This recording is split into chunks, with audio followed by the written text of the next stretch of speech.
Panibagong araw, panibagong kahit na naman tayo mga kaibigan. Meron ka kagad nagpagupit sa akin. Tapos pagbubukas ko pala. Figure client ko na nga pala to, yung ating customer ngayon.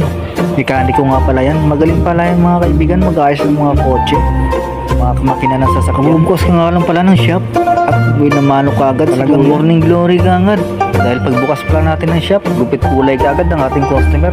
Napakagandang buhay na mano. Ito nga pala kagad to ng number 2 na guard para bawasan na magkabilang gilid ng kanyang biyang. Medyo mahaba nga naman talaga. Kulay puti na talaga. Kailangan talagang kulayan. Ang sabi ng ating client, gupitan ko daw muna at saka kulayan. Para naman pati ang ilalim ay makulayan din. At ginamitan ko lang nga pala yan ng gunting. Binawasan ko lang nga pala ang kabilang gilid dahil may kanto nga at kailangan nating burahin. Madalas, gunting nga pala ang ginagamit. Sigurado nga naman talaga kasi pag gunting ang gamit, talagang kontrolado mo ang bawat bawas ng buhok. Hindi ka siguradong sumusobra at hindi ka rin makakakuha. Parang napakasimple lang kung titignan mo ang trabaho ng barbero. Pero sa totoo lang, ilang taon din ang ginugol ko bago ako natuto. At hanggang sa ngayon, kahit marunong na ako, aminado ko sa sarili ko na nag-aaral pa rin ako.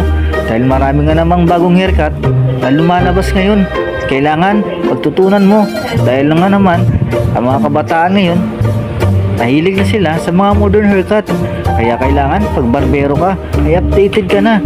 Sa ganun, hindi ka mahuhuli sa lahat ng mga klaseng gupit, lalo na ang mga bagong gupit ngayon. Pinahitan ko na nga rin pala ang magkabilang gilid para naman makulayan ko na.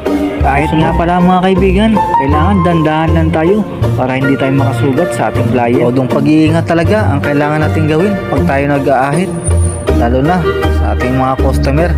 Dahil nasugatan mo, ay sigurado na hindi na babalik. Ako na nga pala ito ng petroleum.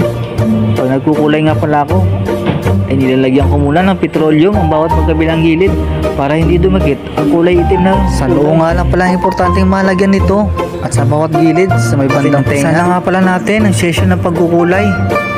Sa pagkukulay lang mga idol, lalo na pagka itim ang gagamitin nyo, ay siguradong konting ingat lang na hindi pumatak sa inyong mga balabal. Ganon din sa damit ng mga customer, lalo at ingatan din natin na hindi magkalat ang kulay sa kanyang bandang noo, lalo na sa kanyang mukha. Lang nating masaya ang ating trabaho, hindi natin pagpintuan sa customer para naman malibang tayo.